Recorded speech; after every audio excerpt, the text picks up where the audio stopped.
13th. Best Buy came through, just came in. Best Buy. BlackBerry KEY2.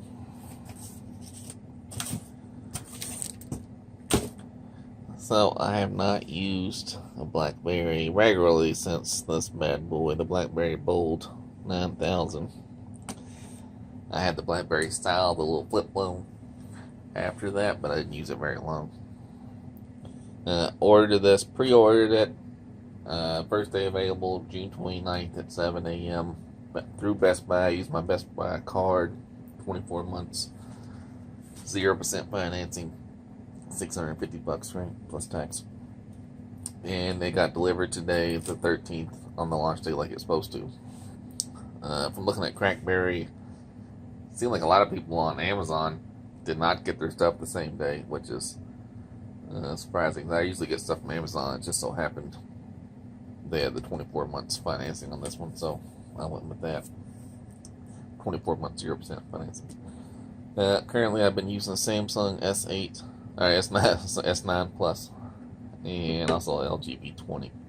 So the screen size will be a bit of a twist for me, but I also got a Samsung 128 gig Microsd card. A lot of people online were saying they had problems downloading stuff in here, which I thought was weird. So I'm going to test it out.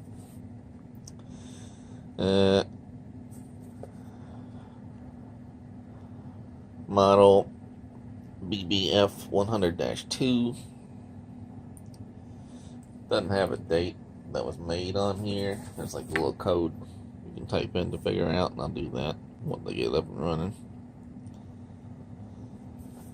I will be using this on T-Mobile. I'll test it to see if Wi-Fi or VoLTE, either one works or does not work. I really loved this phone when I had it, which is why I still have it, because I just thought it was great. It doesn't even work anymore. The battery blew up, and I had to keep this on here because the back falls off.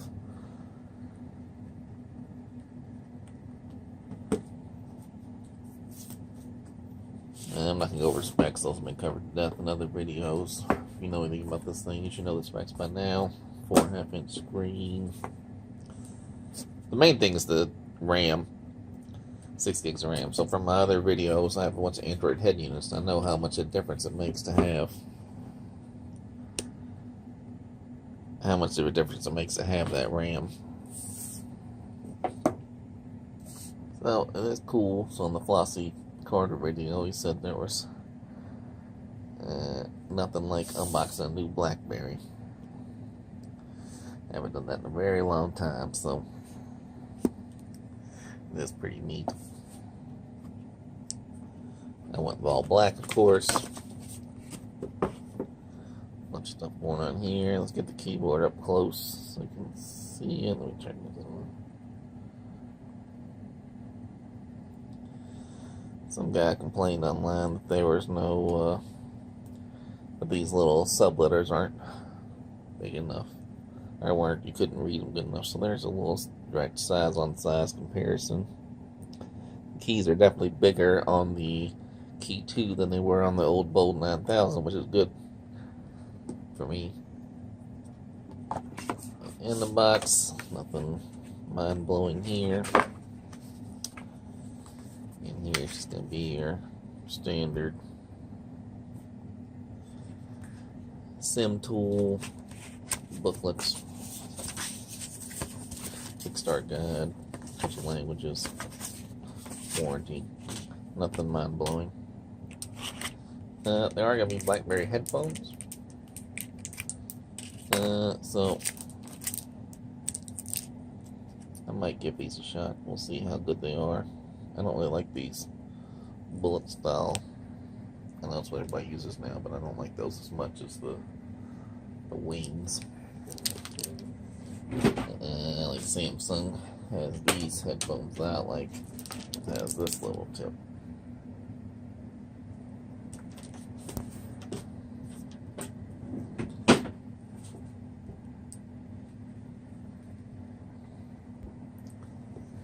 So in addition to that, obviously USB-C charging cord. and the little block. Can't see, there we go. Some 0.5 amps.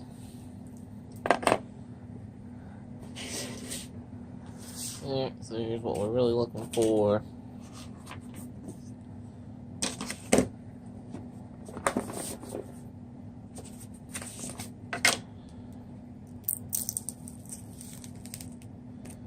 These guys up in here. That's that all black back. Cover, battery cover does not come off. It still doesn't say where it. Doesn't say when it was made. Also, gonna peel this screen off. It's a cool little guy. So we're gonna do some screen comparisons. Obviously, it's gigantic compared to this one. Let me turn it on first. So here's my power button, the one. So you can see on the side here, textured side for this guy. For the power button, there's your convenience key, and there's a volume rocker, SIM tray, USB port, and your speaker grill, and this microphone. Up here, just the weirdly placed headphone jack. Alright, so let's go ahead and hold this guy down. Power you up.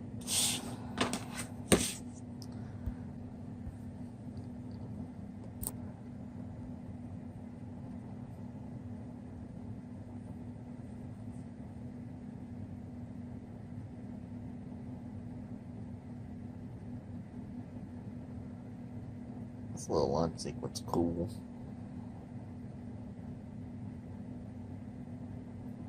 So for that little BlackBerry shield.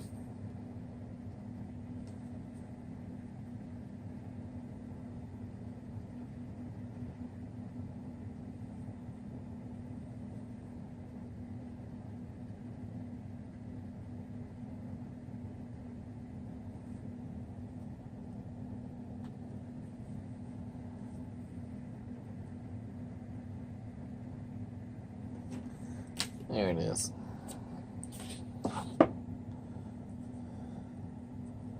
Start. Well, it definitely looks like a small screen. It's gonna take some getting used to. I'm gonna skip the mobile network for now. I'm gonna set up as a new phone. I like going through that. Get on my Wi-Fi. Alright, now we're connecting to my Wi-Fi. Just looking for updates, fresh up. Just turned it on. It is a good feeling device. Everyone says that, and I always just thought that was kind of a dumb thing to say, but once you feel it, this is a cool feeling. This rubber back should have wireless charging. It's ridiculous it doesn't. Perhaps I understand. I guess they're trying to save money, but I still would like to have it. Let me sign in with my Google. Alright, so I got that, and then the first thing it asks me is for a fingerprint, which I'm going to add. And I gotta set a pin first. I'll do that. So now I gotta find the sensor, which is right here. Put my thumb on it. So you gotta kind of like tap it for it to recognize, which makes sense. You don't press down, you just kind of lay your finger on it.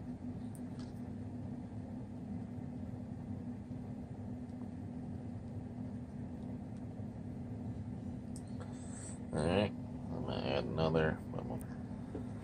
Okay, I added both thumbs and index fingers. I don't care about Google Assistant. Skip it.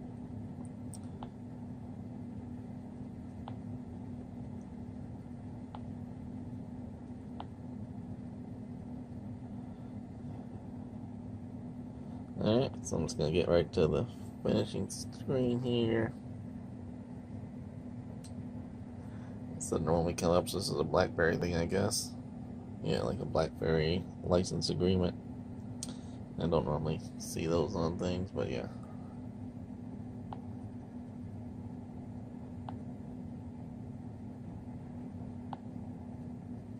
So you got the message about joining a BlackBerry Mobile Insider program. I don't know what that is, but I'll sign up for it.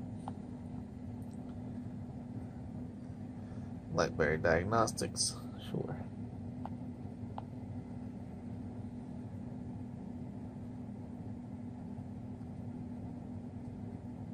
Let's just see what's BlackBerry. Oh, I guess that's not there. That's not a button. It's just saying there's one in there for you. Okay, so this is the BlackBerry launcher.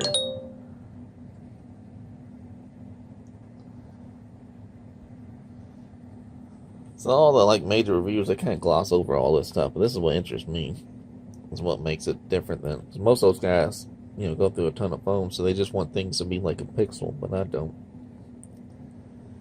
Pop up widgets. An app button, productivity tab. Shortcut key, that's been covered. That the yellow speed key there, right? So essentially, you'll either you can map a button to a shortcut, and then when you're not in the home screen, you'll use this little speed key here to map a button to the shortcut. Alright, so I guess I'm done setting it up there. Let's see what we got here. Power Center DTEC rating. New keyboard extension. Let's see what that is.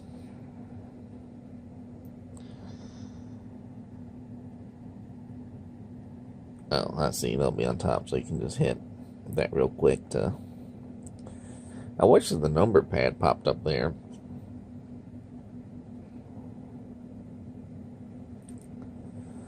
Let's see if there's a setting to adjust that. So that's going to be kind of cool, that highlighting text selection. I'll be interested in how that works. I always like to have a clipboard. I don't know about that slide board.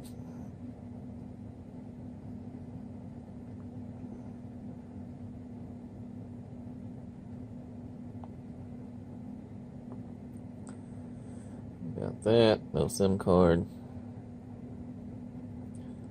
Updating Play Support libraries. I keep thinking this is a home button. So let's go to settings. Let's see what else we got.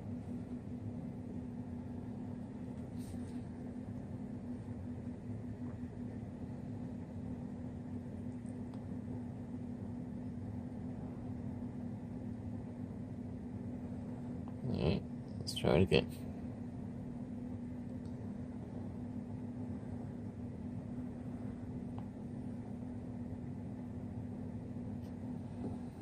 This is probably pointless. This is just the initial stuff, yeah. Oh, wait, I just had to change font size option. Alright, so one thing, I guess we can look at storage info. So about phone, it's on the May 5th security patch, 8.1. Let's just check storage. So 10 gigs have been used of 64, so that means I have 54 gigs free, which is fine. So you can scroll with the keyboard, obviously. Let's see if there's a software update. This is the day 1. So let's check for updates. And something's downloaded up there. There may just be apps in the background.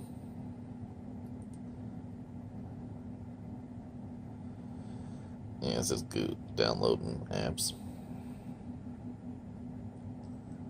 Alright. Let's see what's default installed. Do you scroll up? I like scrolling up. That's good.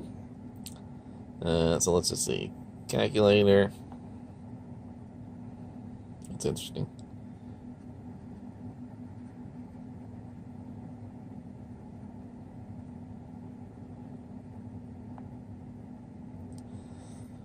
So I like it when it's a little bit different. A lot of people just want Google stuff, everything, but I like when things have their own features, like LG has their own calculator. Samsung used to. So you can see a handful of things look different. So I don't really see any garbage installed other than Samsung apps, but I want those in there, so it should be good. Calendar, let's see what that looks like. Send me grant permissions. Allow. I'm gonna make that text bigger.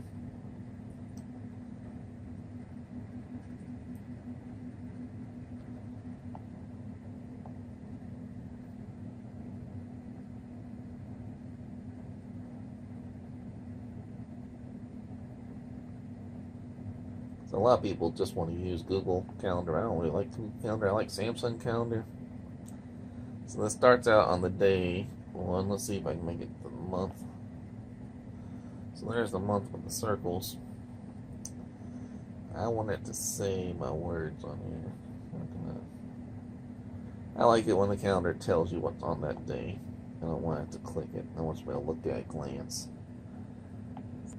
I'll figure that out later. Because right now it's just showing it like this, which I don't like. I like it when it tells me everything's going down. So let's see. Contacts.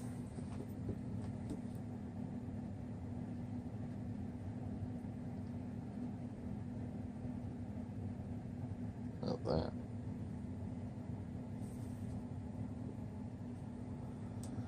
I don't even know what the gravatar is. That's right.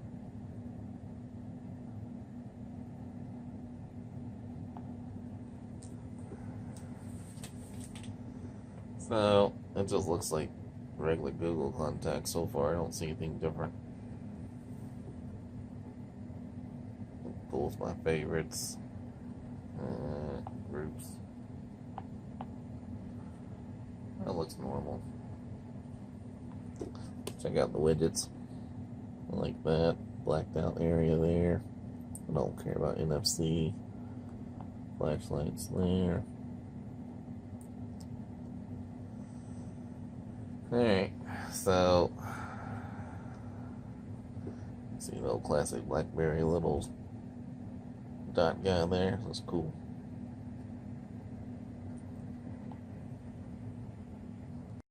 So there does appear to be an update to BlackBerry launcher as soon as got in here, and calendar. So maybe that will change it to the one, because people were complaining about it. All the apps apparently have updates, which is good. My home Wi-Fi is being kind of funky because Spectrum sucks. Okay, now it went to sleep on me. Let's see how fast it wakes up. Boom. That was pretty quick. And then, of course, you can turn it off with the power button, and then just tap this guy. It's back on its fast speed. Some people are complaining online, but some people are babies. It's going to sound dumb because everyone says this, but it really is pretty impressive typing on this thing. I like it a lot. So, let's see. Still updating apps, I think.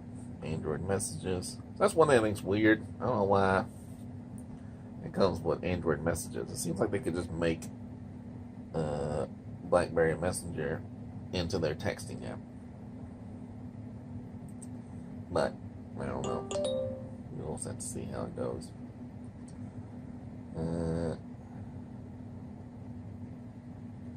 Let's try this preview guy.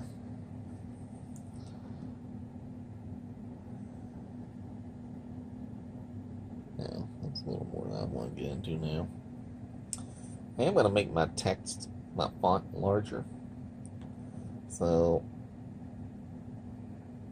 let's go to that.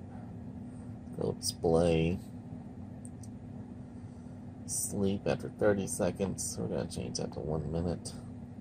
Adaptive brightness, I'm going to leave on for now. Well, that's the one thing I want to see, night mode. So you can set it to, alright, turn on automatically, sunset, that's what I want, right? That's great. LG So Samsung does that, Motorola does that, LG V20 has something called Comfort View. They may have fixed it with the V30, but with the V20, you got to manually turn it on, which is super annoying. Alright. Ambient display is cool. Double tap. Let's try that. There you go. So that's cool. And double taps to wake up just like an LG phone. So like that. That's a cool feature. Wallpaper on shuffle. I like that. Show battery status. I like that. Font size. So let's kick you up a notch. See how that works. Let's just turn display size up to large. Let's see if I like that any better. And let's go with contacts. Yeah, so that's a lot better. I may even go bigger, but for now, that's how I'm liking it. There you go. You can see a big difference there, right? So, alright, so now all these are updated. Let's try the calendar again. Alright, so I got another pop-up. That's good. Alright, so month view, that's what I want. Busy indicator, those little icons.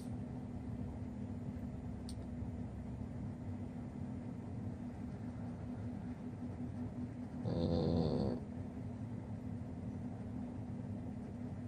tap the top. Alright. There we go. That's exactly what I wanted. So I'm gonna hold this so you can't see my information, but I like seeing it like that. That's a great calendar in my opinion. So BlackBerry is already winning. So yeah, if you want to change it to the day, oh yeah. So I like that a lot. I haven't added my work calendar. It's just my personal stuff, but oh yeah, then you turn sideways, it rotates. Oh yeah, so this is winning already. So when you turn it sideways, you still get 3 weeks in a month. That's good. Oh yeah, so far, big fan. Alright, so let's see. The contacts changing? No. Alright, so and then you got this little side widget here. Your swiper tab to productivity tab.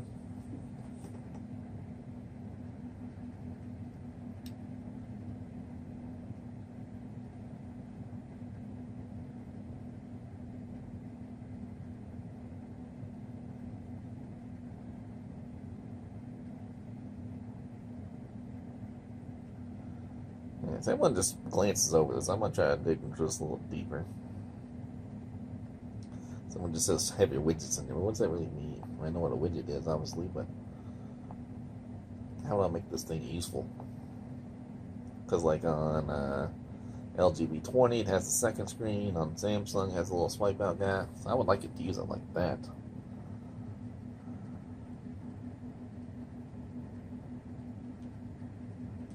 Okay, so you can adjust it.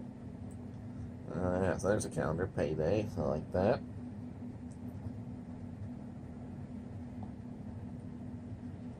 Add your favorite widgets. No messages. No tasks. I haven't set anything up yet. Oh, that's contacts. I'm going to blur that out. It's cool. Look, but my favorite contacts there. I see. Oh, that's going to be working good. And here it just says tap widgets. So literally just a widget? I don't understand why that's useful, but I'll try to figure it out. By the time I post this video, I should have spent some time with the device. And then of course you got your convenience button, you click on that.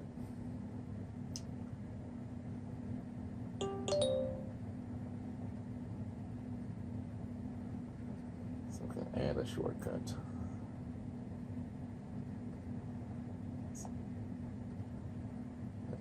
I haven't really thought much about this. I kind of wanted to do a screenshot, but I don't want a regular screenshot. I want to use that Notable app. I've never used it, but LG has a LG. Like that's another reason I don't like stock Android. Like LG And Samsung and Huawei have their cool features they can do with screenshots. So, like I want to crop it, draw on it, whatever I want, right?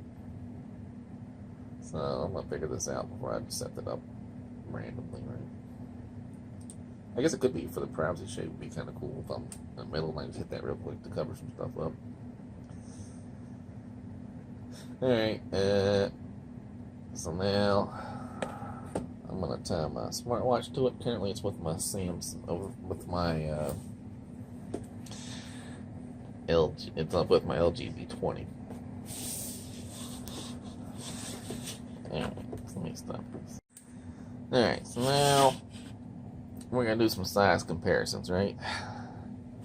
Here's an old BlackBerry 9000.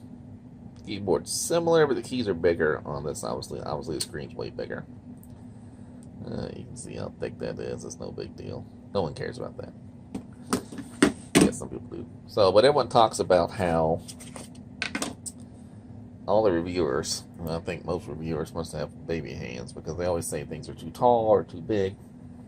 This is the Moto Z2 Force. So, it's the older 16:9 aspect ratio and a 5.5 inch screen. You can see it's pretty much the same size, right? So which a 5.5 inch screen was pretty standard for most things for a long time. Also with a front fingerprint sensor. Alright, so you can see obviously there's a massive, well, not that much. I mean, it's like a 1 inch screen size. This is a 4.5 inch, so you try to line up the capacitive keys to the actual screen. So you can see that, and obviously the Moto is a little bit wider.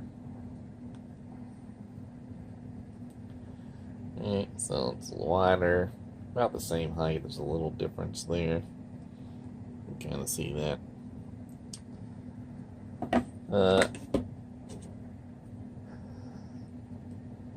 This is the Galaxy S9 Plus. So this is where phones switch to that newer aspect ratio, where it's thinner. It's not as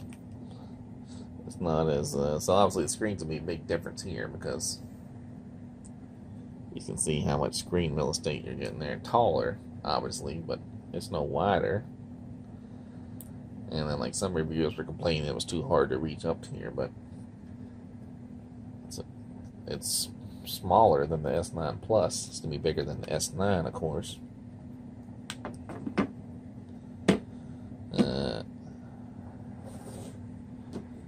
there's the...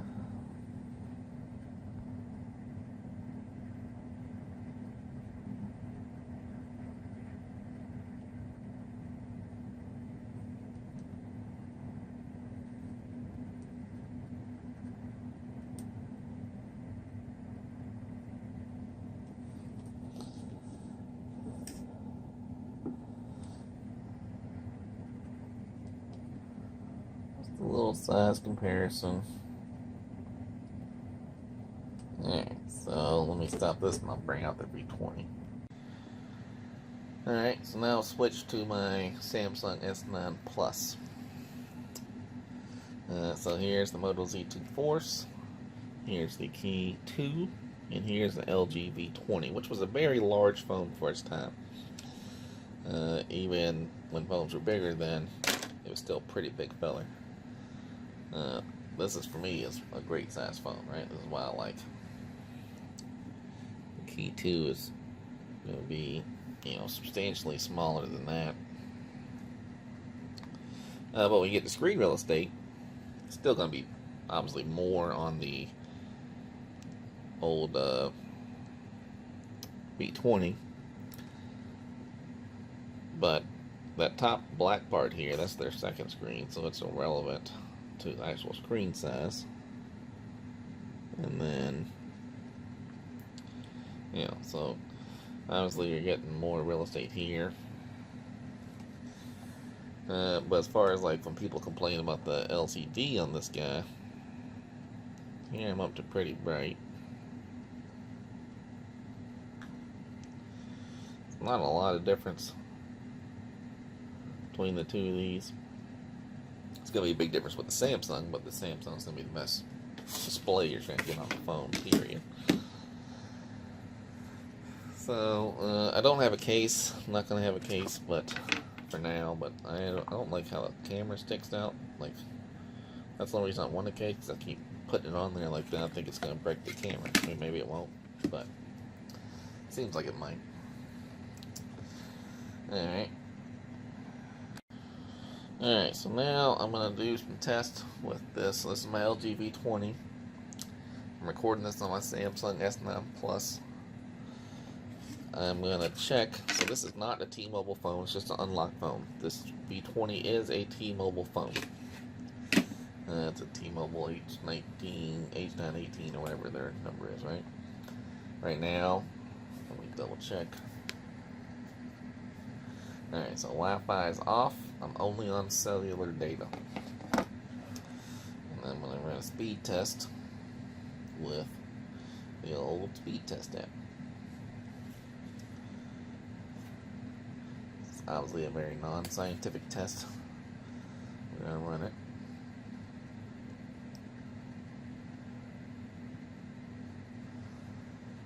So we're in my basement. 24 upload speed. It is July 13th. Launch day for the KEY2. So you can see it's T-Mobile network. We're going right there. This is the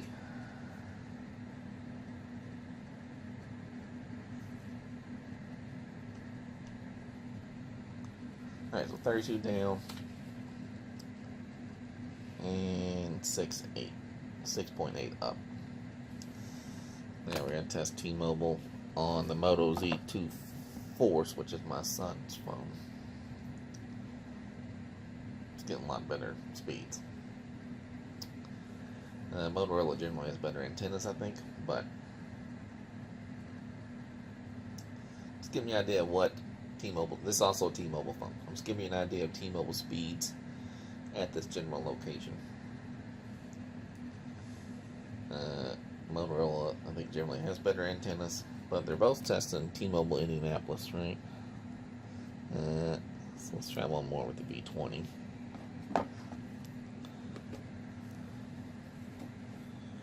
I'm going to be using my KEY2 on my T-Mobile with this same SIM card that's in here. So obviously a different SIM card is in here. And we're going to compare speeds just to see if there's any discrepancy by using a BlackBerry, that's an unlocked phone, versus a T-Mobile variant. There's not currently a T-Mobile variant available.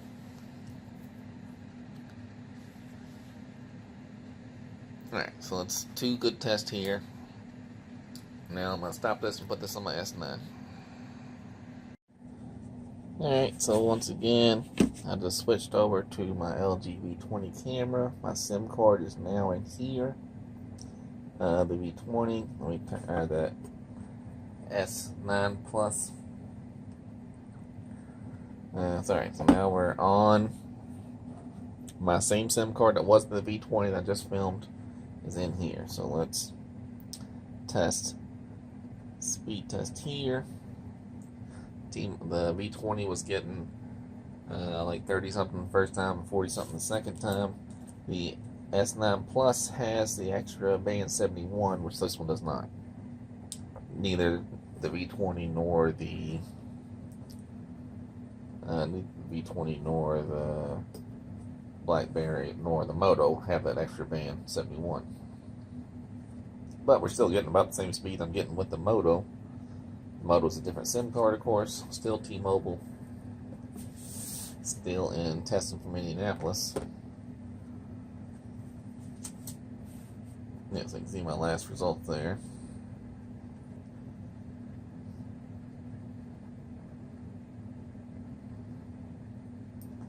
So yeah, so that's mine. So let's test the old, again, so this is nothing.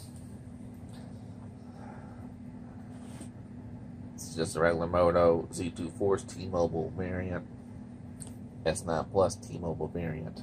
The only unlocked phone in this test is going to be the BlackBerry. Now this is my son's phone, my old phone now, my son's phone. His phone number, SIM card's in there. So now it's decimal. So obviously there's a lot of variance in speeds, but somewhere between 30 and 60. We'll do one more test with the old Samsung before I take out the SIM and put it in the BlackBerry. And again, these are great speeds in general. But I'm just trying to see if there's any major variance if I go onto an unlocked phone that doesn't have the same antennas, of course. Not T-Mobile specific. The bands will work, but it's not T-Mobile specific. Really dumb side note. I like this little guy. One of them, I don't know if it was Samsung or Motorola, came one with a little circle. It's much smaller and it's not as easy to handle for my big old hand.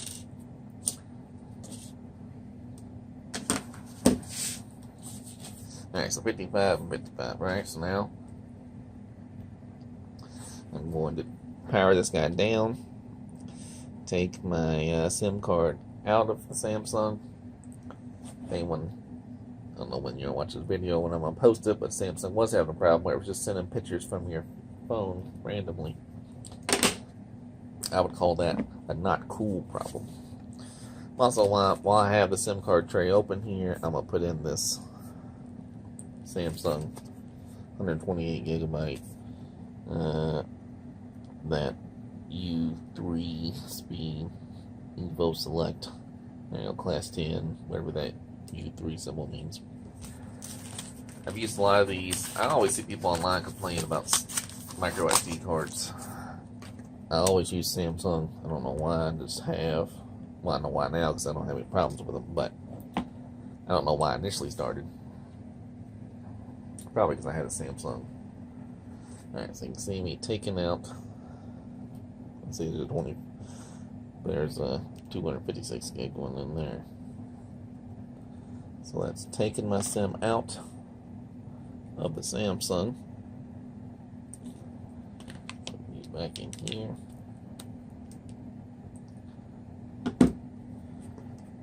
I'll go ahead and run another test while I'm doing this. And I'm also going to put in this 128 gigabyte Microsd card.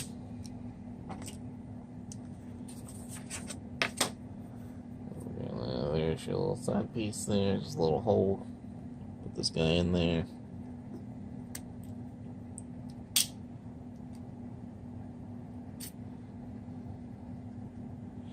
Oh, this is dumb, but also like little things are nice, right? It tells you which one goes where. You should be able to tell by the shape, obviously, but it's still nice that they do that.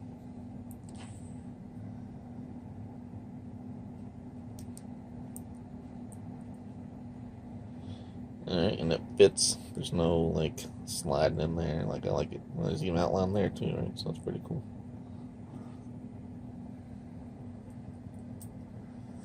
Alright, so now I got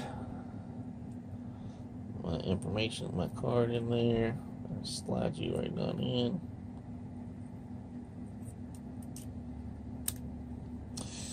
Alright, so now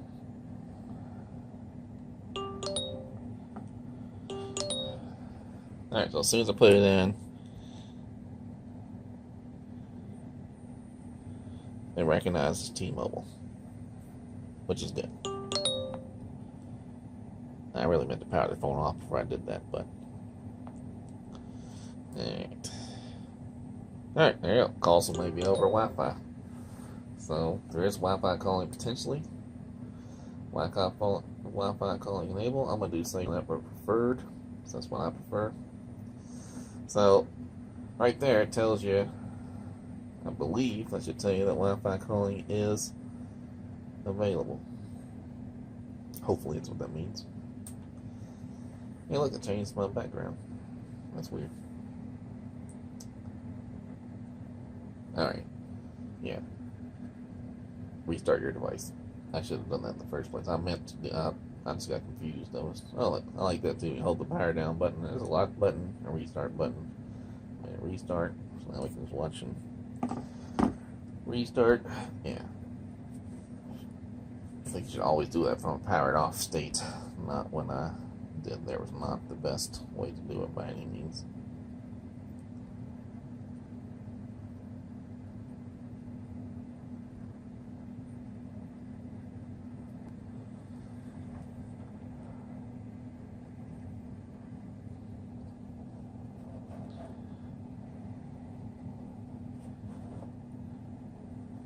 Alright, so it shows T-Mobile now when it boots up, which is good. It shows my Samsung SD card, which is good.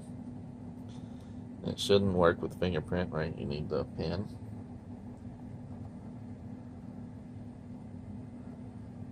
It's interesting how I changed the background there.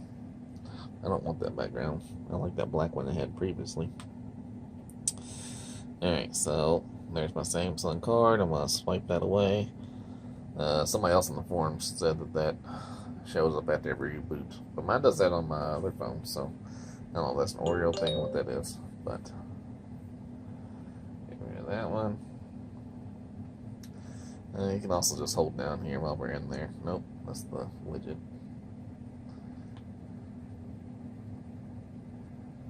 Nope. There we go. Just hold down, you get the wallpapers. I like the black wallpaper, so we're going to use that one for now. There we go, that's better. I'll get that Google bar back in a minute. Alright, so now I'm going to turn off Wi-Fi. You can see it says T-Mobile there. I'm going to do two things here. One, we're going to do a speed test. So I'm going to Google search for speed tests. Ookla, that's what I like. So now I am on 4G LTE. Don't really know how to test for VoLTE. I know that sounds dumb, but alright, so let's just go ahead and do a speed test first. It's like we're also finding Indianapolis. Hit go.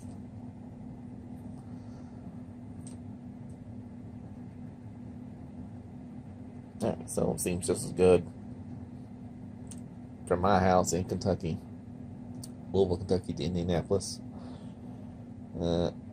which makes sense. But yeah, so speed seemed to be just as good. 48 down, 48.3 megabits per second down, 11 megabits per second, 11.5 up. So again, consistent there with the other test. So we'll just run this. Motorola's faster, but I think, at least always on the forums, people always say Motorola's have better antennas. But it's interesting that I'm getting just as fast speeds as I was getting with my S9 Plus, which is a T-Mobile variant.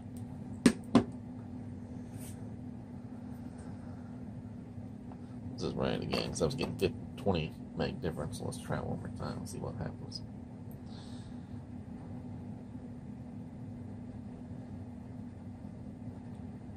Alright, now we're getting in the 50s, right? So again, consistently slower than the Moto Z2 Force, which is a great phone. But on par, there's 59, right? So that's good. On par with the S8 and V20. So that's pretty great. Alright.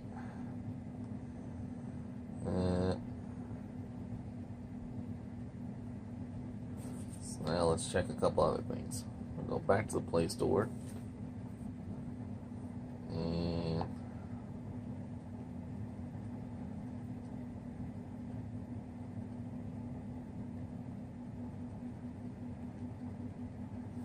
so you can search for T-Mobile BYOD checkout.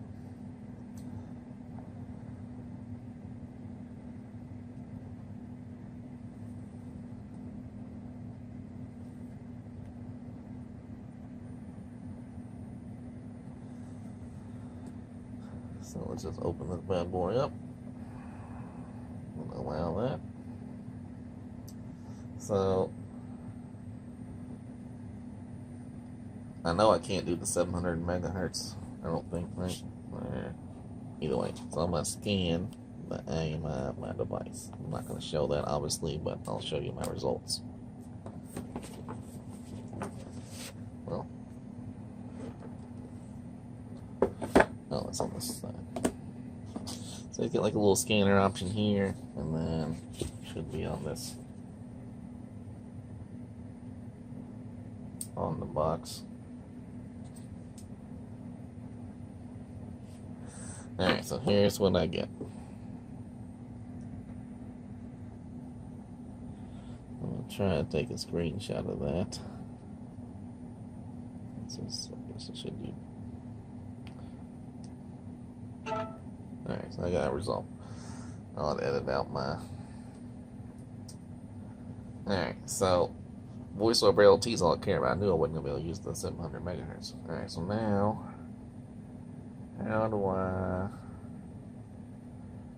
Alright, so let's just check Wi-Fi calling out.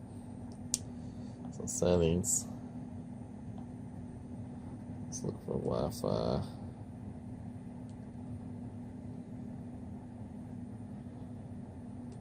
Let's type in calling. So it does show setting networks T-Mobile. Alright, so I'm going to turn Wi-Fi back on while I search and see if it shows it. So when I type in Volti, nothing shows up. Now, I know what I'm going to do. I'm going to call my son's phone right here.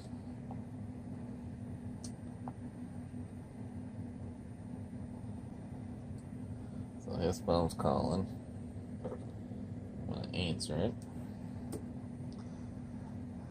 And so I'm on a call. You can see a little guy going, and let's just see if I can go on the internet.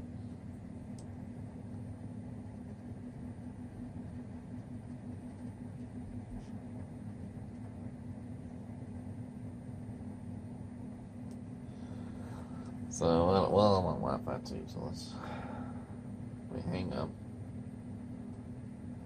Turn off Wi-Fi. Make the same call again. It does have like a blacked out dialing screen, which is neat. Alright, so now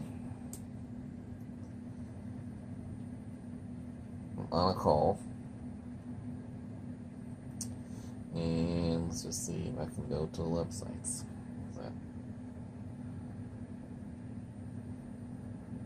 Let's just go to my website. So now I'm going to my website. It still says 4G LTE up here. And the call's still connected, and I can still go here. You can see this one's still on the call as well, right? So, to me, that's saying Volti's working. But, again, I also don't really know. I mean, I can look in there, like, these pictures are loading. Oh, that's a little weird. That's the first time I've seen media on here, so I have to get used to that, I guess. And then look, a little persistent. There's my call. That's neat. So I can, oh, that's good. It didn't automatically hang up. You can hit a button. Now I'm hanging up on that. So, another thing I want to get rid of. So yeah, I don't want apps installed to be on my home screen. Settings. There's this, so yeah, so if you go to home, and settings, and then theme, dark, much better. Then it makes a little circle, got the app got dark, the background's dark, much better. So I can't see a setting for Wi-Fi calling. You know, it popped up at first. So what I'm going to do now, I'm going to put it in airplane mode, which will kill my T-Mobile signal. Alright, so now it shows no service. And I'm going to turn my Wi-Fi on. Alright, so now I'm on my Wi-Fi. Wi-Fi is connected. Still no service here. Let's just see what happens. Alright, so now I'm not able to make a Wi-Fi call. Which is not good. So yeah, I thought it would be the opposite of that. I thought it would be Wi-Fi calling would work, and I thought VoLTE would not work. But let's gotta see if I can find a way to. So let's see where it's at on the old S8, S9. So by default, data service while roaming off was set to off. I'm gonna turn it on. Because no one cares about roaming anymore, I don't think, or at least I don't. So I had network set to choose automatically. It shows network T-Mobile. And automatically found those that information, which I assume was right. I don't know though. I mean, I don't know what any of this. I'll have to Google it, I guess. But alright, so on the Moto Z2 Force, it shows up on their network and internet.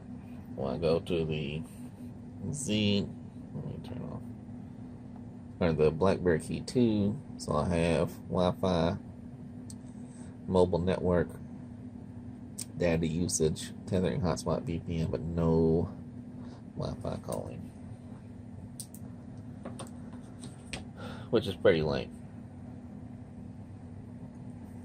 But so let's try some more T-Mobile stuff. I'm gonna add my visual voice. So T-Mobile visual voicemail.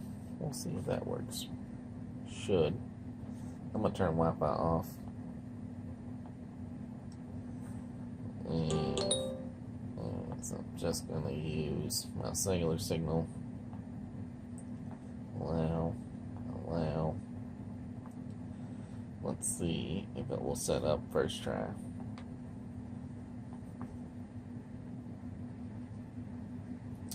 Failed to synchronize. That's alright. Failed to synchronize. Failed to synchronize.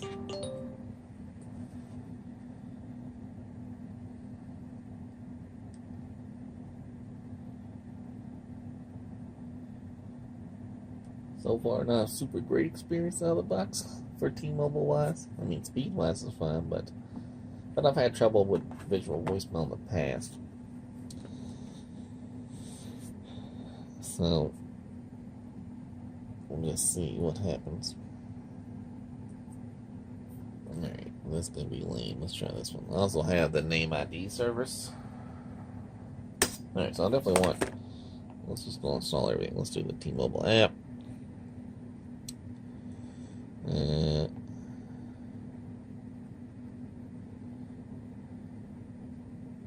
I also have the Sync Up Drive. That's a great product. So let's try visual voicemail once more.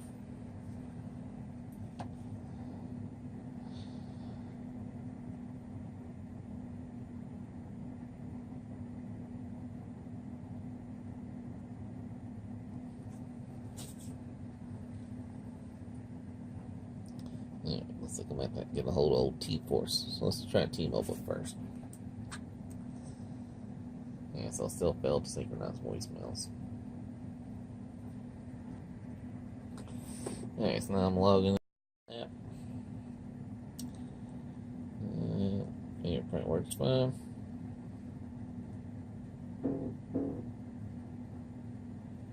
My other phone let me know that. Alright, so the T-Mobile account app clearly works, which it should.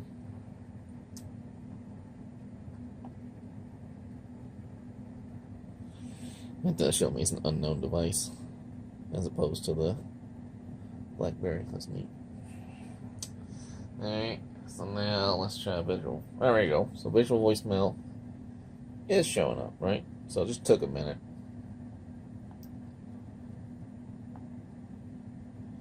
Alright, so let's.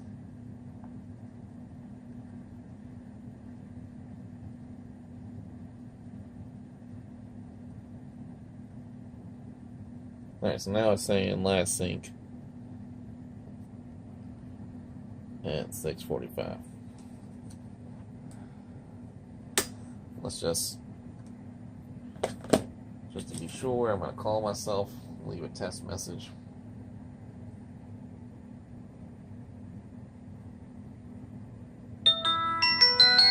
Alright, so I'm going to decline it. So go to my voicemail. That was a terrible ring. Let's adjust that.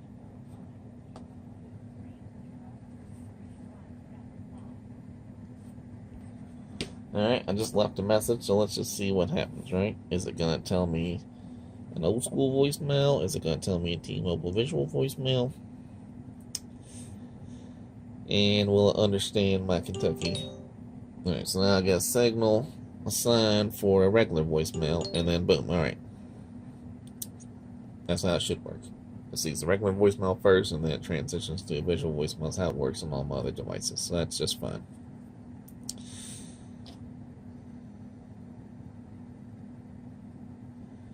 Alright, so they did a pretty good job of understanding my words too. They left a word out, but not bad. Okay, so visual voicemail works. That's good. So let's go. Name ID. Yeah, so also I have this T-Mobile Name ID service, which I think is pretty good. Get a bunch of dumb calls coming in. It really helps out.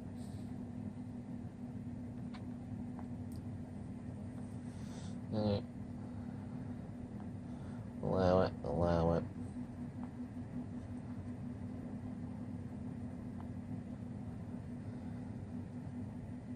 Alright. So that's good. So that's all the contacts I've had so far, right? Alright, so yeah, so that's working. I gotta figure out how to get rid of these stupid things up top. Now I just gotta see if I can figure out with Wi-Fi calling. So far, I haven't proved anything. So now I gotta Google some stuff and see if I can figure it out. Alright, so I'm gonna show how you set the... Ignore those dumb apps. I'm gonna show how to sync, how to add a Samsung Gear S3 Frontier to the BlackBerry KEY2. This will work with any phone. I'm just using this specifically. So currently this is tied to my LG V20, which is filming this. First you gotta reset the gear. It's the only way to do it. So basically, you scroll over to settings, and then scroll to the very bottom, and it'll say connect to a new phone. Click on that. It says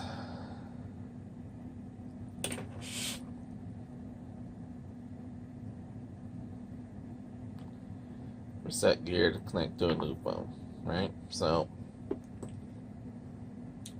hit that check mark, and it's going to start resetting this. That's going to take a while. I mean, not like a crazy long time, just a little bit. So this is the KEY2. It's quick so far. I'm going to go here and type in gear.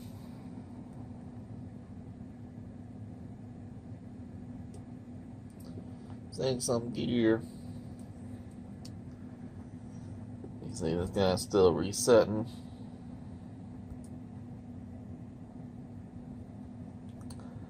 Open this account. Samsung Gear. Open. You gotta allow it. Allow it. Allow it. Allow it. Alright, so now let's start the journey. I gotta choose my Frontier, but I can't choose that.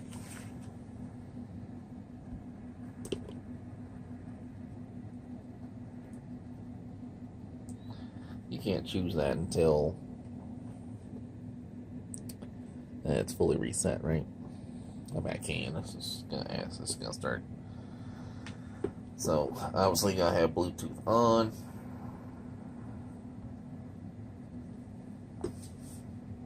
This is this KEY2 is brand new. It's out the box. So now it's looking for gears nearby. But I gotta wait for this to reset.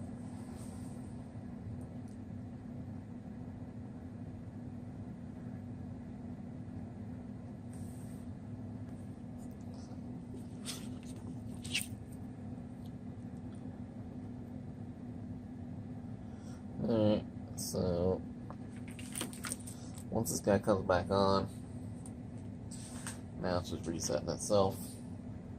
I didn't do anything to the Samsung Gear app that's on the LG V20. I just kind of left it. It'll automatically just be disconnected. But I don't have to uninstall. Like, I switch phones a lot, so like I'll switch between my S9 Plus and the V20 that's filming this. The app is still on here.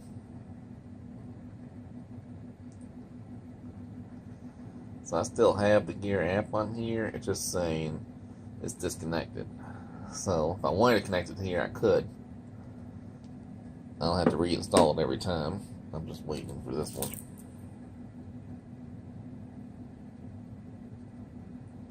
So it's resetting.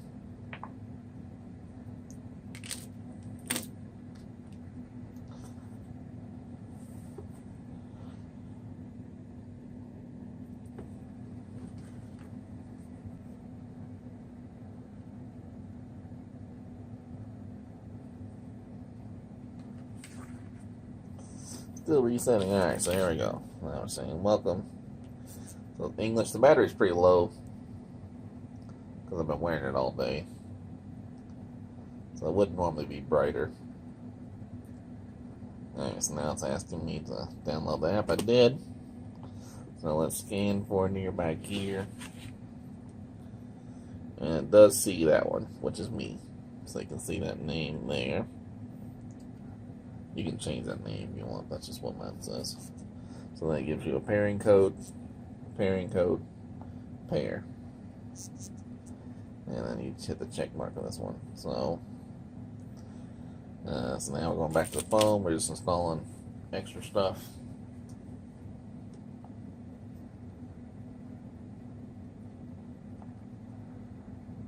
You gotta do this every time unless you have a Samsung phone. Most of the stuff's already installed. Get your unlock smart lock from Google. I don't want to do that with my phone, with my watch. Install these accessory services. I just got kicked off my video. My LG V20 trying to connect. While this is installing my LG V20, trying to connect to the S3. So there we go. So this is a cool little sequence here. It's also doing that here. You can see a little bit. So I'm going to agree to all. Next.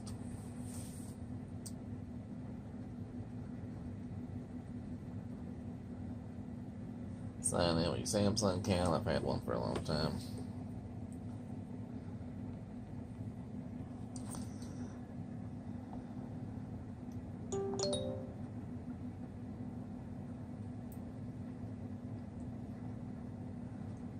So we'll try to restore. It's not going to restore everything. Some things will. Yeah, I don't want to. This is no backup data, so it didn't do anything. I'm going to let it always run in the background. If you want to get your notifications, you want to read these things, you can give it, allow this in here. And should be in business. So I changed this to all. I want everything.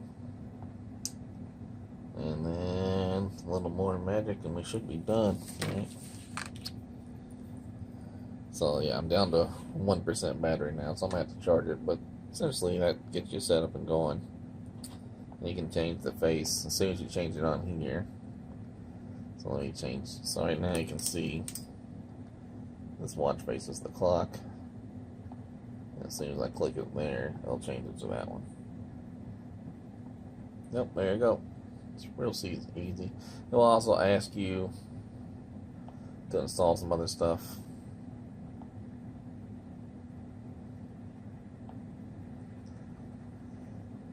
Like Samsung Help to monitor your steps. I'm fine with that as well. Alright, real simple setup. So, camera obviously is a mixed bag. I haven't tried it yet, obviously. I just wanted to show. Don't want location data. I do want, so that's cool. It already has an option there automatically to save to your SD card. That's what I wanted to do, just make sure I could set that up.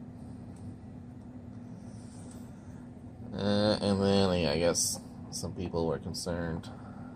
So I'm going to do Google Play Music. I'm going to try to download to my microSD card.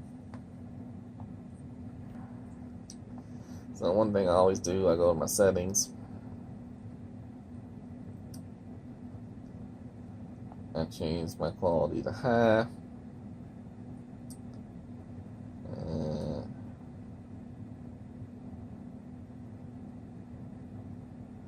Turn that off. I got unlimited data, so I don't care. And storage location, I'm going to change to external. You can see I had 119. So let's go back to settings here. And it's that storage location. Well, that's not good.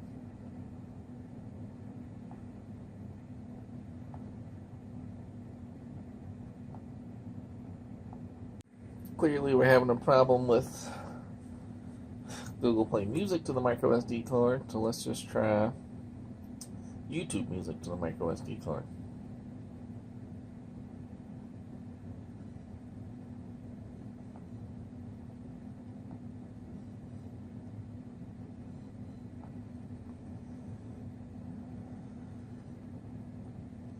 Alright, so go to downloads. I'm going to turn on my offline mixtape up to 42 songs.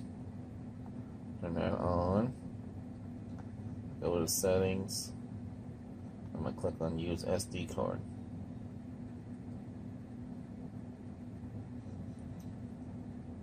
Turn that off. Media quality to HD.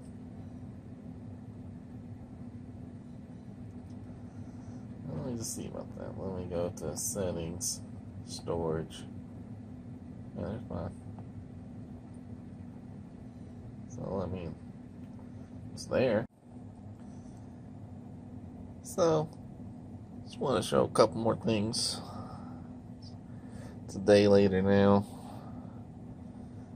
So I'm 6'1", 240. You can see I can easily fit this thing in my hand. I would not call this a big phone. I mean, I may have big hands compared to whoever's watching this, but in general, I don't think it's a big phone. I actually ordered a case because I like a little more size. I'm getting a little more used to typing. Screen's small. I have adjusted it some. Now this widget's cool. There's a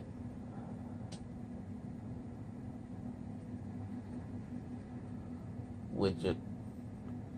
It's an at-a-glance widget, 5x1. I don't know if that's a BlackBerry thing or if that's a Google thing, but it has your date and the weather. You click on it, and it gives you the weather in Google time.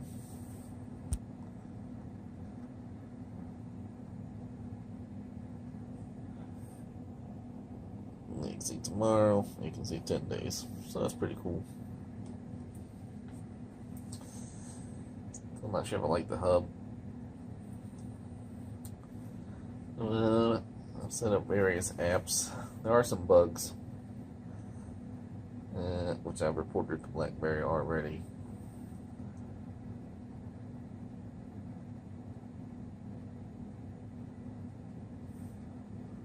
Yeah, I got a lot of my apps set up, so you can do the keyboard thing. I do like typing on the keyboard. A lot of people like the swiping up to hit your word. I don't like that, so I might turn that off, even though I lose the scroll. I don't know if I use the scroll that much. I set up the shortcuts. That's my flashlight. And then those are some password apps I use. BlackBerry has their own password app, of course, but I've never used it. Not this newer one. I used the one back in the day on BlackBerry, but I want all my apps to transfer. So I've been trying some of the BlackBerry Notes. So there's some of the BlackBerry apps. This is the Notes app.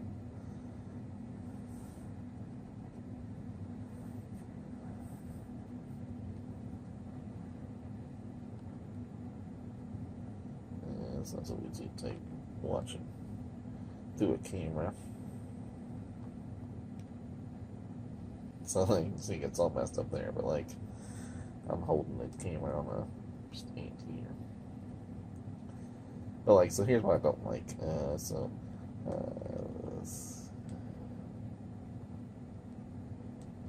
Let's see what I'm doing something to touch it and it'll mess my words up, and I don't like that. Like that, maybe it's a swipe it up thing. I don't like that. I don't know how to turn it just off that, because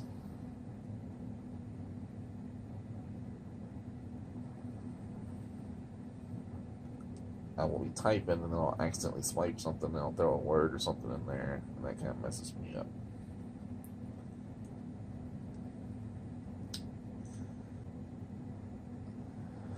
I like how these things are like tiles. I think that's pretty neat.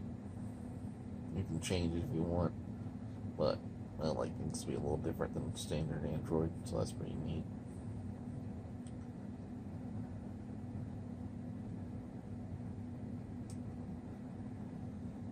I've taken some pictures. I don't notice anything. It's not great. It's not like this wasn't a very good. There's a mimosa I had. That wasn't a very good picture. Muffin. It's kind of dark, but nothing. It's not like it's an unusable camera. Oh, I like. I put in notable here, so it will kind of work. So like it defaults to crop, which I don't like. I like that, but like you can draw and stuff, so I like that. Then you can just send it as a message to somebody. So I do like that.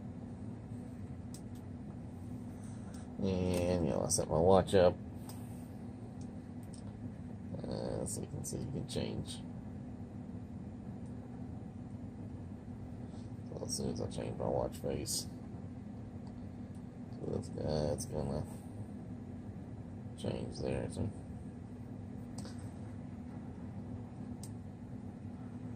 Alright, so I'll keep testing it. We'll see what I think. So far, I like it. I bought it. No one gave this to me, so I'm definitely gonna have it. But time will tell if I'll keep it, for how long I'll keep it. But I do like these. I do wish the phone was overall bigger as a whole, not just the screen, but the keyboard and everything. But I also want my S9 Plus to be bigger, so this may be perfect size for you, but for me, I like bigger phones. So I've been using this for 2 days roughly. I do like it. The more I set it up, the more I get used to things. I do like the little tweaks. There are some weird bugs. I do like some of the things, like how they tweak the default Google items, like the clock is black and red, obviously in white. That's my little timer I had, so I was running something. But in the meantime, I got delivery from Amazon. None of the official cases are available.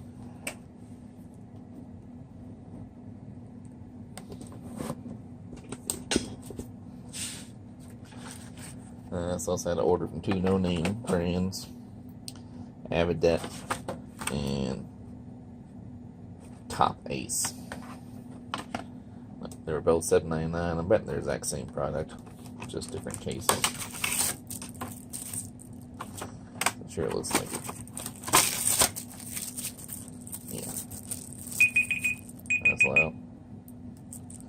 Alright. So yeah, TopACE and this Avidet. They seem to be the exact same case. $7.99. They didn't really have a lot of options, so I figured that was going to be my best shot. Was just to try one of these.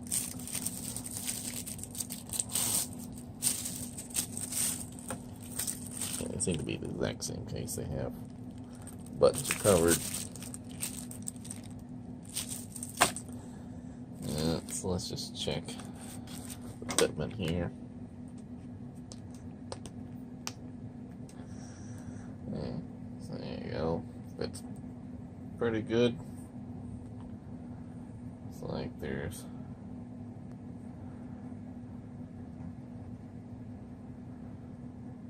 No problem with that hole there. Let me check it.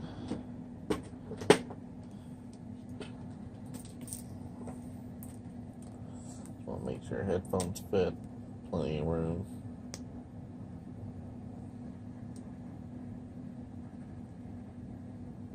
Plenty of room there. Those look unobstructed. Just double check that.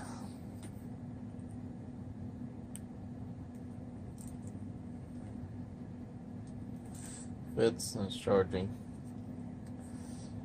Also a cool thing that they do is this wallpaper change. Huawei did it too, but Huawei only had like 7 or 8 wallpapers, whereas BlackBerry seems to change every time you hit the button. It'll be a different wallpaper.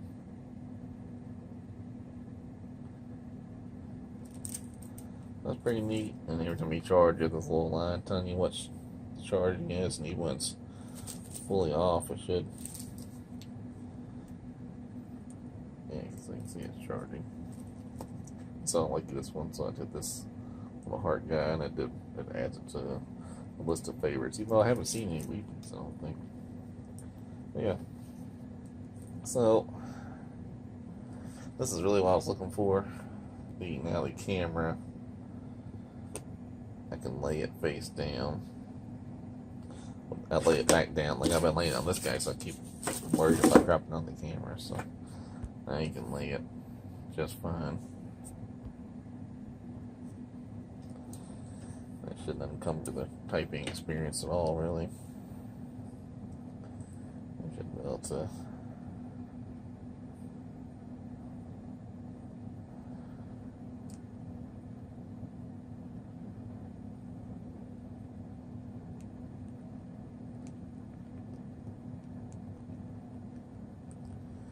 So 2 days in, I'm getting a little faster. I'm still not super quick on this thing. I'm generally a pretty fast typer. But yeah, so this is, I mean, to me it's pretty grippy. Yeah, I think I do like this little, so this one is the Avidet. Somebody on Crackberry said they had it and it was good to them, but I think TopACE is clearly the exact same thing.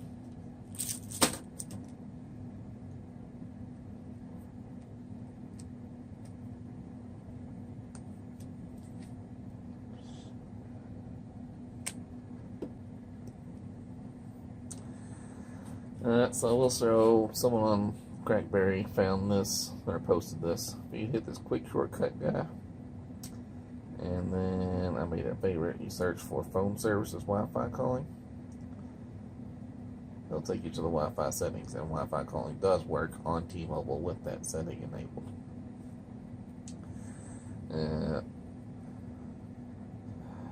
I think when you reboot it, it will again go back out. So that part sucks. You gotta that's why I left the app installed, so you can redo it every time. There's the keyboard case. Let's get a deep dive on that. It's pretty good. So yeah. Anyhow, I'm gonna go out of town with this. We'll see. Yeah, so I can still get my buttons pretty good. I would rather the buttons be cut out, where the actual buttons come through, as opposed to this plastic covering, but I understand, I guess. Alright, so I'm going to try this out I'm going to go out of town for a week, and I'll try it out and have some more updates, hopefully. So here's just another example of the size disparity. There's Moto. So I'm filming this on my S9 Plus. Here's the Moto Z2 Force, LG V20, and of course the BlackBerry.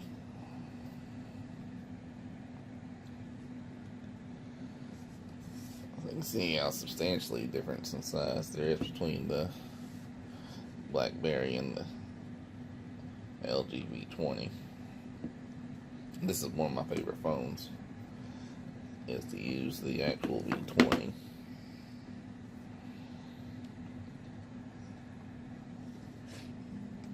So if I return this because of the size, I will most likely return to the V20.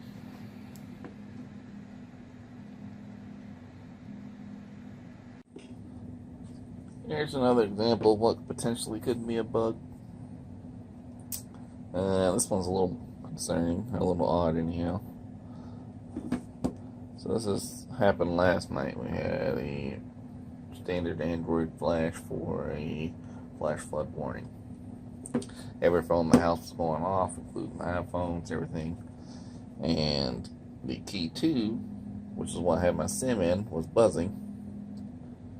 But all it would say is cell broadcast, nothing else. If you touch it, nothing happens. I never got a pop-up to say anything. It just says cell broadcast, and it won't go away. You can't swipe it away or anything now. So that's a weird issue that they clearly need to work out. So again, it's my son's phone. My SIM card is in my KEY2. My KEY2 is connected to my Samsung watch. This has been a week and a day since I received it. And so I'm going to put you in Wi-Fi is off. I'll put you in airplane mode.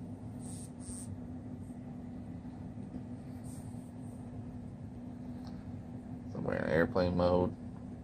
Wi-Fi is off. And so there's this app.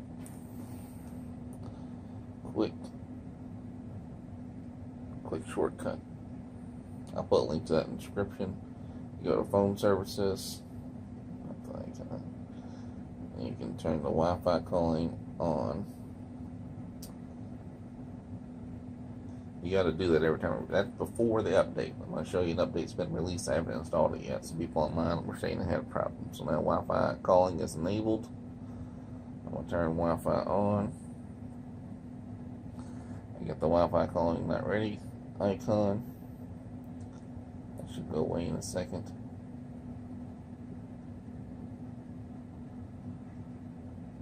Yeah, so now calls will be made over Wi-Fi. See? So now I'm going to show you. I'm going to make a call. So we are calling.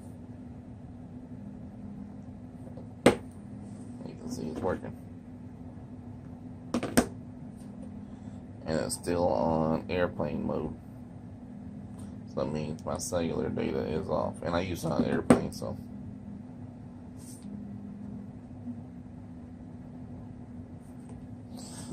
Here's how you can see how the standard Google interface compares to the standard BlackBerry interface. Very similar. Except we have an extra option for your contacts there, which is neat.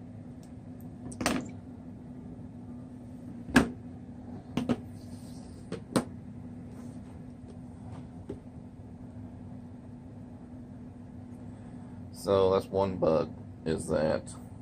Alright, so turn Wi-Fi off again. I'm going back to cellular data. Turn off airplane mode. Alright, so one bug is in the call screen.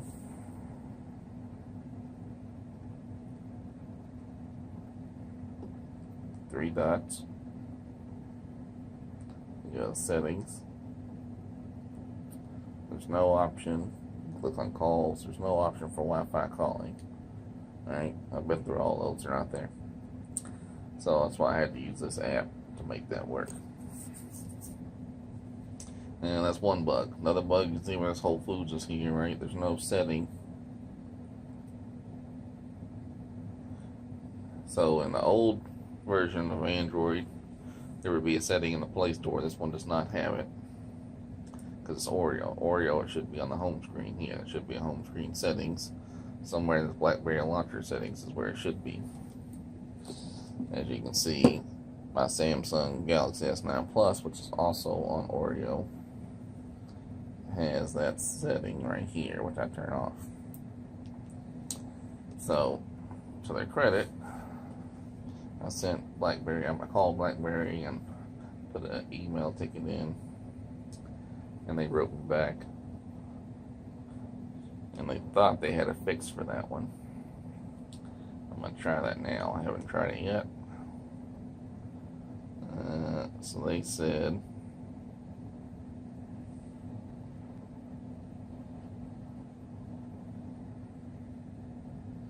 so looking for screenshots for the Wi-Fi calling issues. They didn't understand that one, I guess.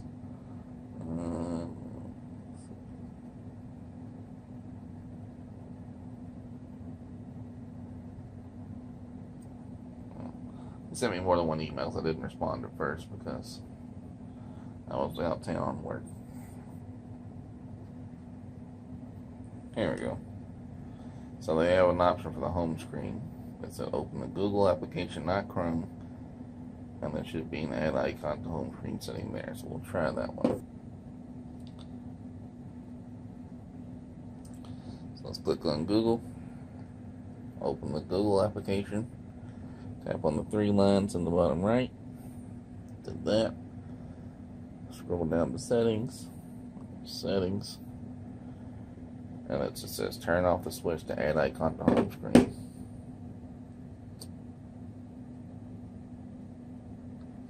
I don't see anything about that. Let's try Google Assistant settings. It's not there. Well, let's see.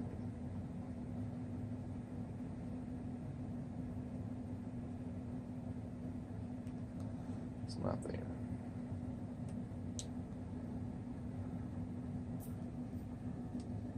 So this will give me a chance to show notable. Alright, so I've been using this now. I think I got a little better hang of things. So let's swipe down, hit notable. It takes a screenshot. You got a check mark so you can crop it immediately. You can just check mark it there. And then I'll just draw like a little line here just showing. I don't see it. And then I'm going to hit this check mark to save it. Then you got to name it. Well, no, it's just saves it. Alright, so that's 2 bugs. Alright, so we'll get rid of this off. I like my home screen set up a certain way. Those are okay bugs I can deal with. The Wi-Fi calling because there's a workaround. Now the bug that was kind of a deal breaker was you can't use internal storage. So if I try to go play music. Alright, so I'll show you that because I don't have any of the other problems people complained about. I think the pictures are fine. I mean, I really took some pretty good pictures last night. Really, like the sky was about to blow up. And I got these pictures I thought were... obviously, it's not going to show from here. I'll put these pictures in the... I'll put these pictures in the video at the end. I don't notice any weirdness with the spacebar. Doesn't seem to wobble at all, really. I mean, I don't notice. I mean, there's a little movement, but if that bothers you, then you have serious problems. I don't know the sounds. Nothing bothers me about this phone at all, other than the physical size. You know, I find the S9, besides being super fingerprinty,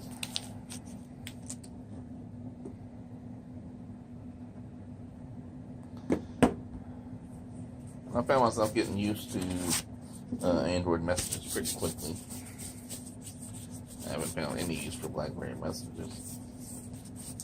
I really like the BlackBerry calendar. I like BlackBerry Task. So this was my daily driver. This and the Note and the V20. So you know, the keyboard I really like, and I've gotten pretty quick now again. I've been used to it, but you can see when I go to type on my, this is how big I have my keyboard on my S9 versus how, you know, and again, I'm 6'1", 240, I got big hands, you know, I can fit this thing in my hand pretty easily. I can almost touch my fingers going, I can't touch my fingers going across the S9 Plus, so, you know, here it's no problem. Oh yeah, that little widget I had here, which I like. This guy.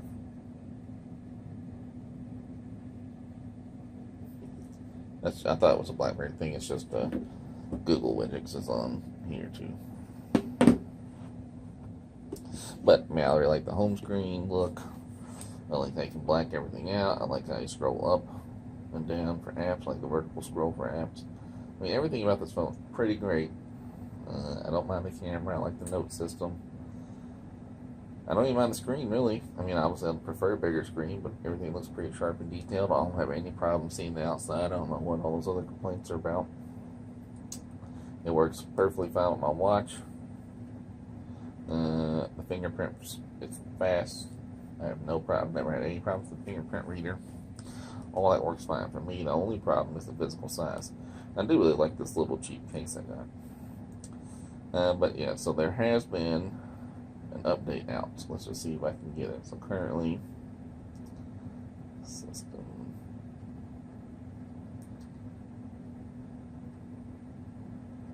Currently, I'm on the May 5th security patch, and whatever this baseband version is. Everybody in the forums is getting an update. This one should have it too. So now I'm on ABA044. It should be like an ABC update.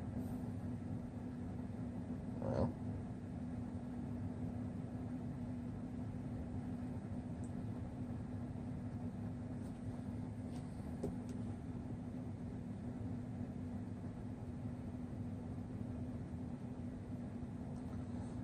I don't get it for some reason. Everyone on the forum seems to get it. Or at least a lot of people in the forums have gotten that update. I have not. Let's try some power, maybe. There's some neat options there. You can see.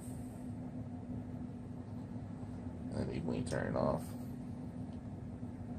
you can see the charging line here.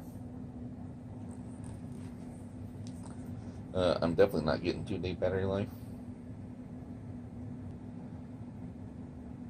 I've not been getting 2-day battery life at all, but I wasn't worried about that. All I need is morning to night.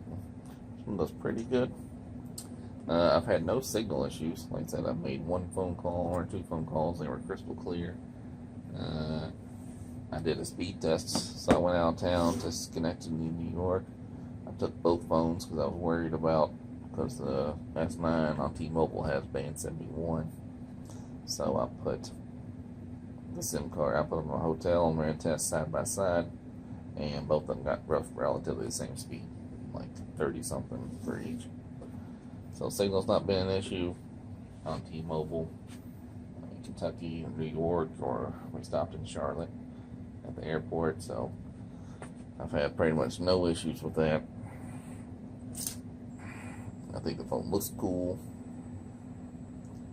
My speed took about a week, but I'm doing pretty good on here now.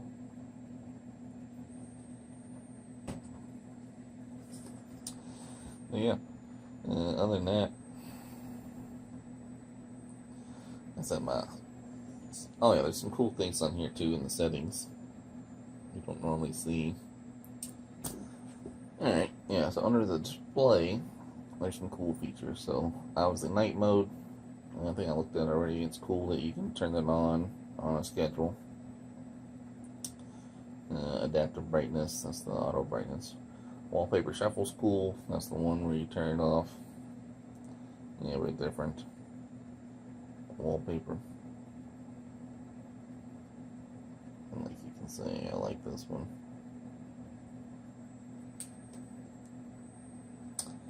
The sleep standard settings, screensaver standard settings, ambient screen. That's just the how you receive a notification. It's not always on display. It's not as cool as the Moto one. It just kind of pops up.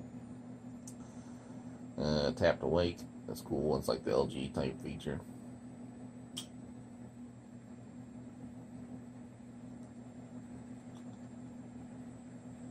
I like this little masonry stuff they do here.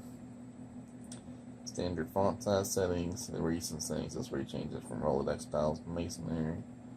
But here, so you can set it to do something when you plug in a headphone, which I like that. So like, I can set it so when I plug my headphones in, it launches a certain app, which is good. I like that LG had that. It's a cool feature.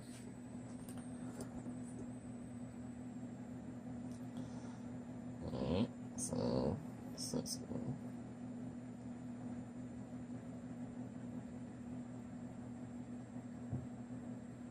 Yeah, something like it in this update.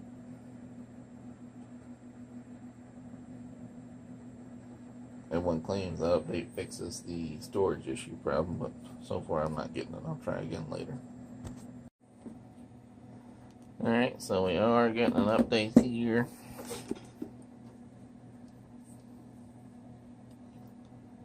Zoom it.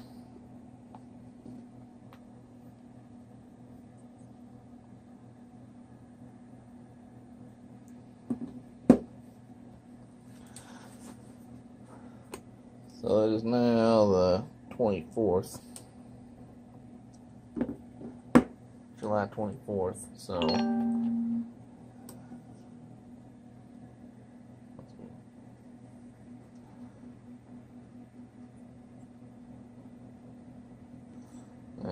so July 24th, my birthday, and we're downloading this update. So I've had it since July 13th, and this is the first system update I've received. Supposedly this is going to fix the downloading issues. I don't know about the Wi-Fi issue, the Wi-Fi calling issue or not. I'll find out shortly.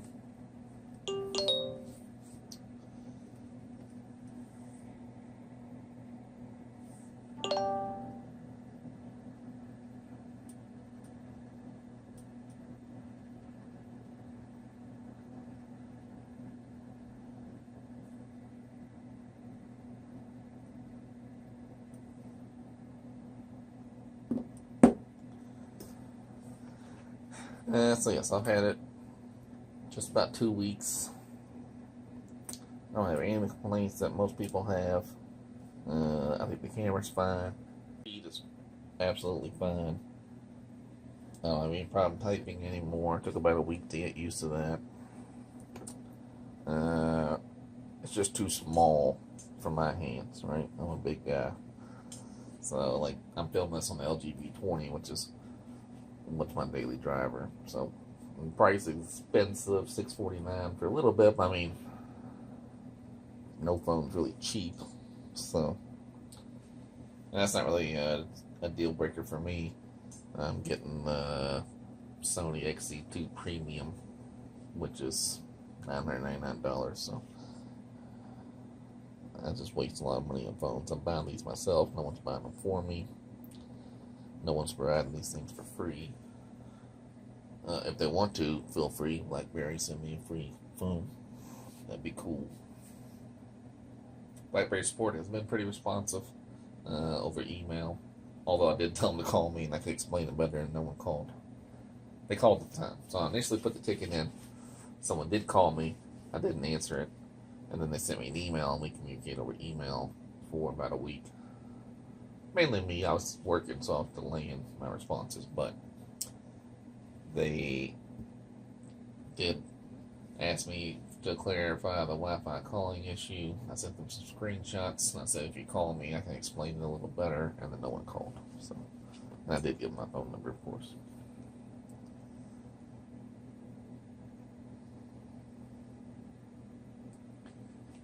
I checked earlier this morning, and it was not available. I have switched back to my LG V20 at this point, just because I know I'm probably not going to keep this guy, and I don't want anything to happen to it, so I can return it, because I only got a short return window with Best Buy. Or actually, I guess it's a 14-day, but when I go online to look, it told me I had until the 19th, which is August, so it's just 30 days. Either way, I'm going to probably return it.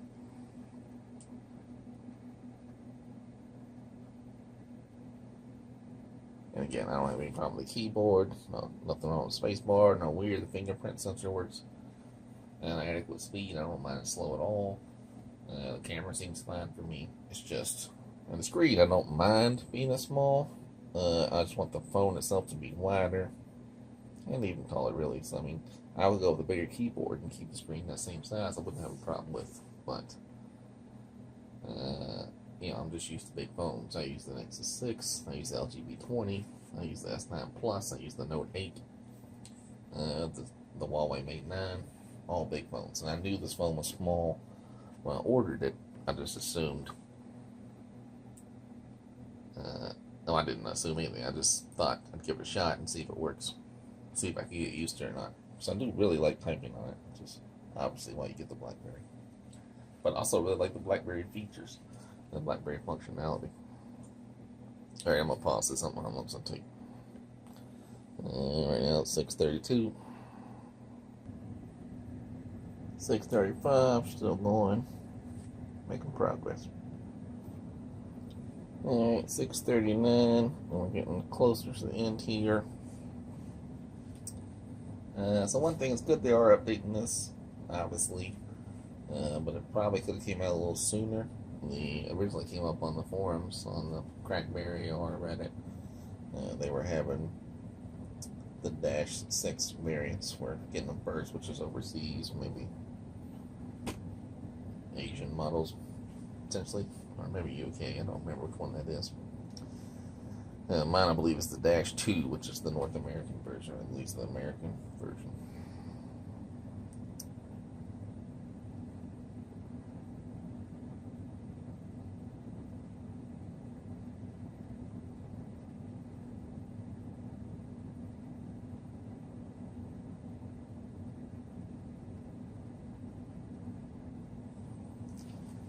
This little intro takes longer than expected.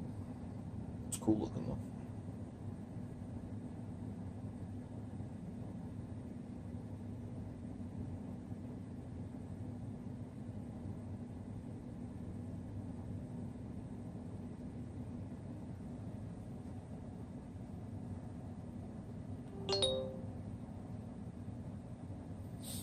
Yeah, you can see I've already taken my SIM card out. But we are on Wi-Fi. I like how the numbers pop up. Yeah, it's really good.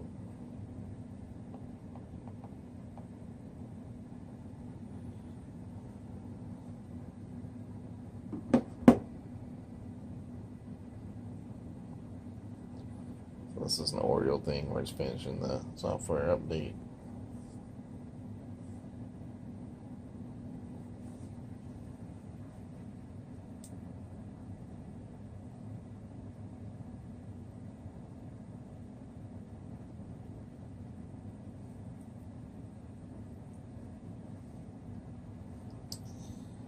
System updated now, running ABC 432. Might as well check for another update.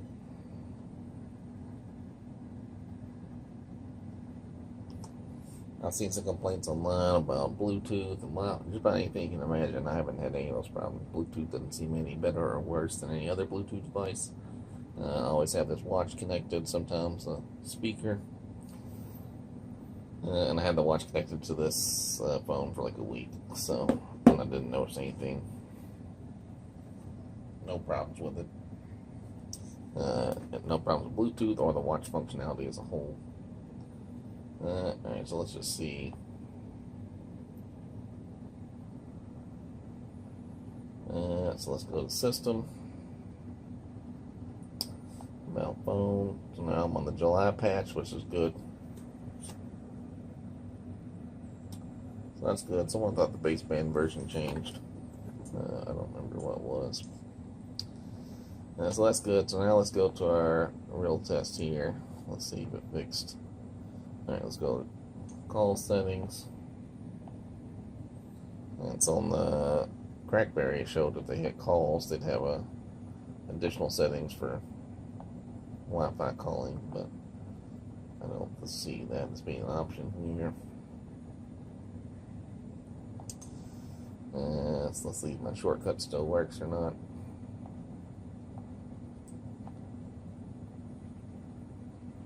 So I don't have the SIM in there, so I don't know if I'll have to try the SIM back in there and see if that works. People online were saying it does not work after this update. So let me go to Google Play Music, and we'll see if it lets me download to the Microsd card or not. So I'll go in hamburger menu, settings, and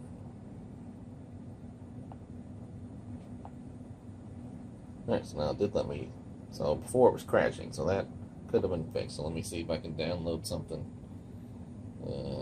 download a short playlist. Yeah, blues music with one song that I heard in the store. I never. So let's see if it actually downloads it to the microSD card. Appears like it did. So now let's see if Spotify gives you the option.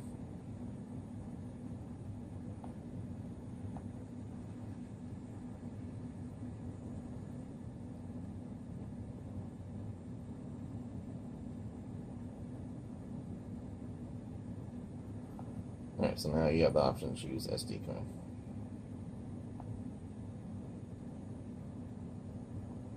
Alright, so good. So now the Spotify appears to be working as it should. And let me find a short playlist. This is 19 songs, so let's just download that and see.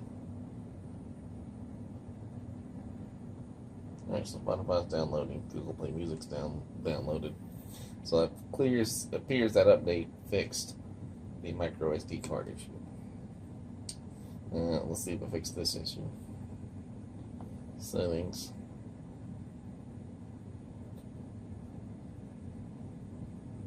Yeah, still don't show an option to turn off automatically adding apps to the home screen.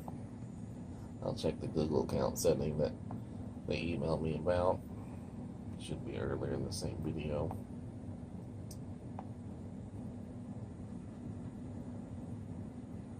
And of course, I don't see anything there. I don't know what she was talking about there. Let's check the Play Store. Again, this is where it was in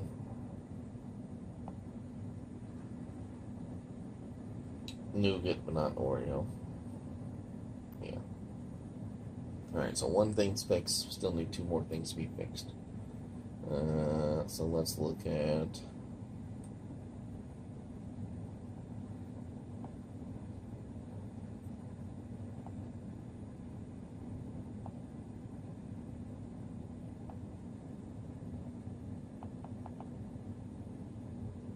so that's cool.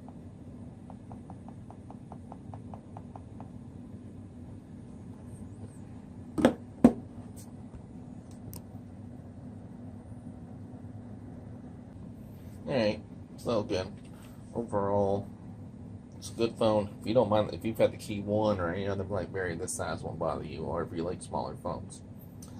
For me, I like the LG V20, I like the S9 Plus. I was looking at the Xiaomi Mi Max or Honor Note 10.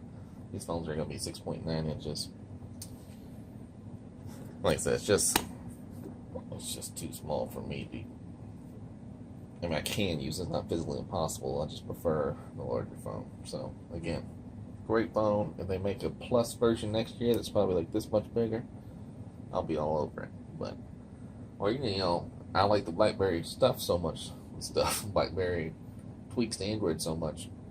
I would buy just a candy bar style BlackBerry phone. But overall, let's say it still gets a thumbs up, even though I am going to return it. I just wanted to make sure, you know, this setting works. So the Wi-Fi calling is a bug you want fixed on T-Mobile, but the SD card is a major one they fixed, so I'm glad they fixed that. But overall, look how cool this looks. All right, thumbs up, even though I'm not keeping it.